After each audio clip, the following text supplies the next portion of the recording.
Bob Ross must have been the happiest, most optimistic person this earth has ever seen.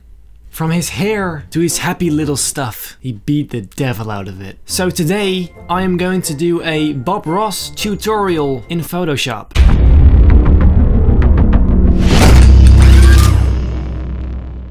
If this is your first time on this channel, hi, I'm Benny, Benjamin, Benji, call me whatever you want to call me. Oh, and subscribe. I hereby present a Bob Ross tutorial in Photoshop. But wait, there's a few rules. Because I have to use stock photos. And that's actually a good thing because I really suck at painting stuff in Photoshop. The thing is, I haven't watched the video, so I have no idea what to expect, and that means I have to find my images while I'm watching the video, because guess what? I only have 1 hour. And the original video is half an hour, so that seems fair to me. Oh, and this video was sponsored by Envato Elements, because guess what? We can only take images from Envato Elements. And if you don't know what Envato Elements is, well, let me tell- About that, what actually is Envato Elements? Well, my friend, Envato Elements is a website where you can find over 2 million stock assets for photo editing, video editing, and pretty much any kind of digital creation. Whoa, really? Hell yeah, think of stuff like stock video, photo, music, sound effects, graphics, templates, fonts, add-ons, brushes, Photoshop actions, and more. Holy moly! So what if I am looking for an image of a spoon? Well, my dear friend, then you're lucky, because Envato has, to be exact, 26,584 images of spoons. What? But can I download as many spoons as I want then? You sure can. If you get yourself a subscription right now, you can enjoy unlimited downloads. Hello? Benji? Are you there? Oh, he must have died of a heart attack or something. Oh well, you hear it, guys. Get an Envato subscription for the best and largest collection of stock elements. Click the first link in the description. Alrighty, let's just begin the video. Hello, I'm Bob Ross. If this is your first time with us, then let me extend a personal invitation for you to get out your brushes and paint along. I'll tell you what, or just drag up the old easy chair. So I'll tell you what, let's go on up here to the canvas and get started. I've already covered the canvas with a nice thin even coat of liquid white. The liquid white just makes the canvas wet and slick. It allows us to actually move color. Let's start off today with an old 2-inch brush, small amount of the phthalo blue. Let's start right up at the top, and we use little crisscross strokes. To make my sky, I simply used a gradient and later added a layer mask to make it fade out some more. That easy. So that way, it blends automatically as you work downward. That easy. We have a very nice little sky. Now maybe we'll have a little water in this painting. Then for the water, I just, well, flipped that same thing vertically and added a greenish tone to it. Pull across, there we go. And this little area that's left in here, if everything... And for that light thingy, I used a white solid color with a mask, and at this point it seemed a bit too easy. Okay, let's wash the brush. That might be the most fun part of this whole technique. Shake them off. I have a box down here, and I just shake the brush into the box and, and beat the devil out of it. We said we'd have a happy little cloud in this painting.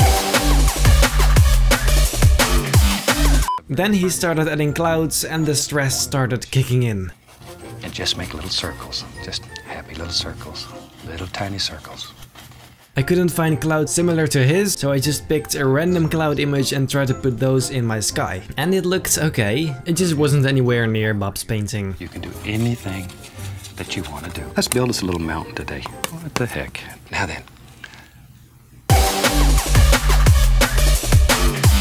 Then he went for mountains, and I just assumed they were gonna be snowy, since he usually does that, and I was lucky. There we go. Just right into the fabric. And we want to grab it and pull it. I'm still applying a great deal of pressure here. Grab it, pull firmly downward. Shake it off. Go right up here, touch. I duplicated my mountain a few times and tried to make it look like one thing. The side of the mountain. If you apply a lot of pressure, it's going to look just like you're icing a cake. This breaking in here, the holes left in it. Isn't that fantastic that you can build a mountain that easy? And you really can. And now we want to help create that illusion of mist down here. All we're doing is tapping. Just tapping, following the angles, and lifting upward. See, now maybe back in here, there's some little trees that live far away. They're happy little trees that live in the distance. And all you have to do is tap down. See there?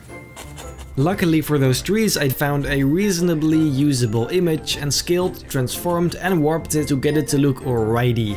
In your world. When you're painting in this technique, you just you let your imagination go. Just let your mind wander. Because you can create any illusion that you want. I hope you enjoy this as much as I enjoy being here with you. There. All I'm doing here is taking that color and pulling it straight down. For the reflections, I just flipped it and added motion blur, and that actually works pretty well. Gently, gently across. And we have instant reflections. Go right back up here. Maybe back in here there's some little grassy areas that live. Bend the bristles. For the grass, I used grass, which obviously was easy to find, and again transformed, warped and duplicated that to make sure it covers the entire tree line. And there, a little Indian yellow, whatever. Okay. Now then, let's take our knife. Then I started to lose hope, because we all know that this looks like absolute garbage. A little touch of the liquid white, just wherever. Then that white water stuff actually looked pretty cool, so I didn't give up on my dream just yet. And then he started talking about people being touched, so, People might well, think you're a little touched. Maybe in our world there lives a big evergreen tree. Back and forth. Once again, you can do this very nicely with I wasn't really satisfied with the tree image I found, but in that short amount of time I just couldn't really find anything better. So I masked it out, duplicated it a few times and made it look darker and a bit more bluish. There. Let's give him a friend.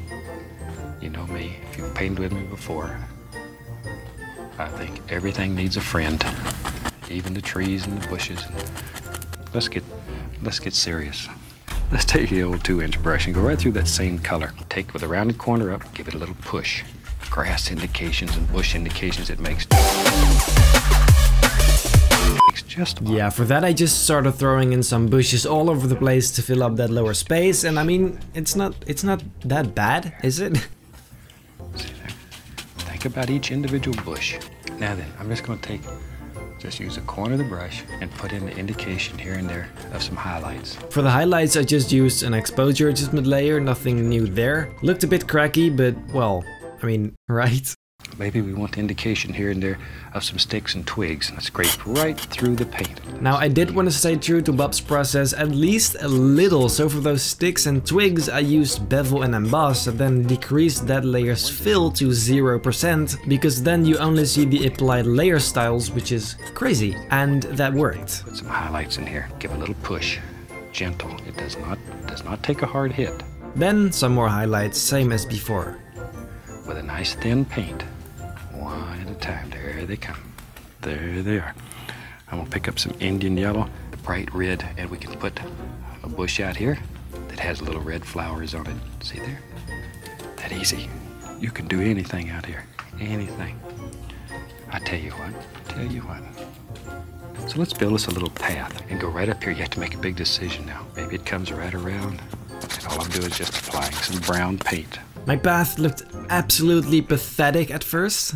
Get it? Pathetic. Like Okay, I'll just stop talking. I used black paints to do this and it looked horrible. Then that lighter stuff didn't make it better at all. Ooh, that's nice. Gives you cold chills, it works so well. See? You can do that.